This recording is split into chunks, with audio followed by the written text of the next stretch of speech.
people I just spent 16 hours bonding with on a bus. It's a great pleasure for me to be able to be here tonight and talk to you about something that's very important to me. A year ago, I had the incredible opportunity to be able to work at TASC, which is a human rights-based organization in Washington, D.C. This organization helps to empower and assist torture survivors from all around the world. Over the many times that I wrote this drafts of this talk, I put in their stories and took them back out again. I would love to be able to share with you the things that I love about every one of the survivors that I met, but unfortunately there are just too many of them. So instead tonight I will try and honor each and every one of them by sharing with you what I learned from them. One night, a few weeks into my internship at TASC, I was coming home from work, and I got to the corner across the street from the community where I was living and found that I was unable to keep going. I couldn't take a single step. I felt as if I was being physically crushed by all the pain that I had come to know in the last several weeks. The grief and despair of the people that I worked with was overwhelming. I was overtaken by the vastness of the hatred in the world. There was just too much horror. How had I gotten to this point, I wondered. Just a few weeks ago, I was so ready. I came to TASC thinking, tell me what to do and I'll do it. Let me help you in whatever way I can. I couldn't have imagined a cause worthier to serve than the one that I was there to help with. But sitting on that street corner, sobbing through my despair and my helplessness, I no longer had any sense of working for a cause. My idealism had died. No idea, no matter how committed to it I had been before, could hold up under the weight of all of the horror that I had seen. I'm so sorry, I kept thinking.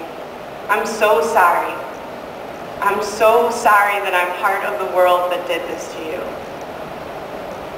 When I finally got home that night, I opened the door and I heard the joyful squeal of my name.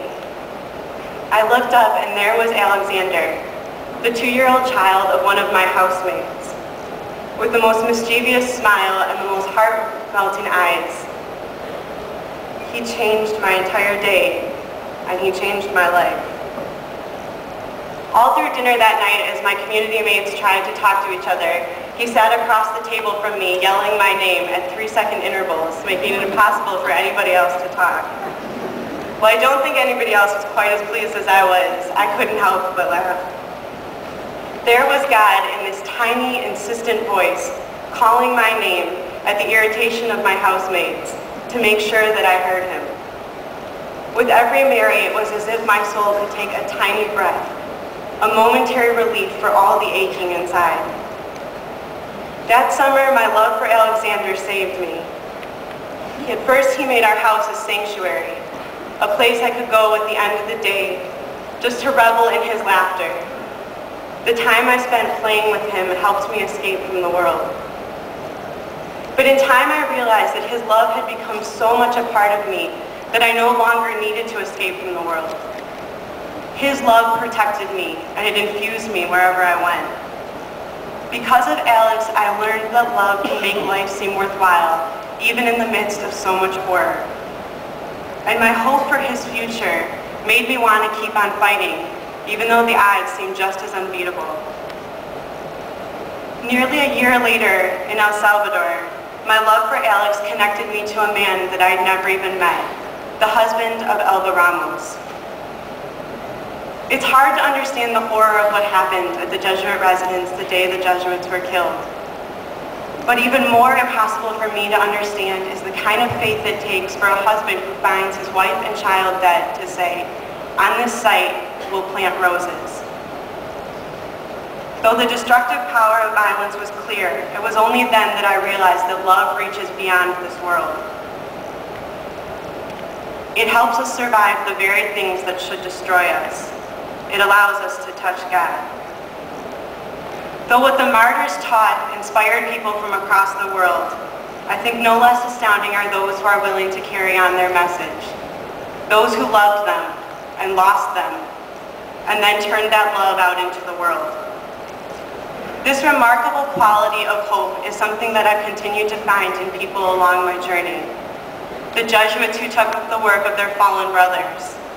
My Salvadoran host mother, who gently stroked the name of her husband on the memorial to the disappeared of El Salvador before turning to play soccer with her grandson.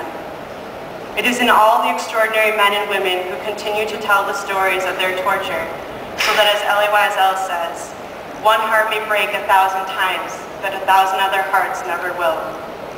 I owe my life and my faith to these people. Their love has taught me that when ideas fail you, love will save you. To honor their bravery and the sacrifices that they've made, I ask you to dare to love. Dare to imagine that the world can be different, that it can be better. Dare to hope.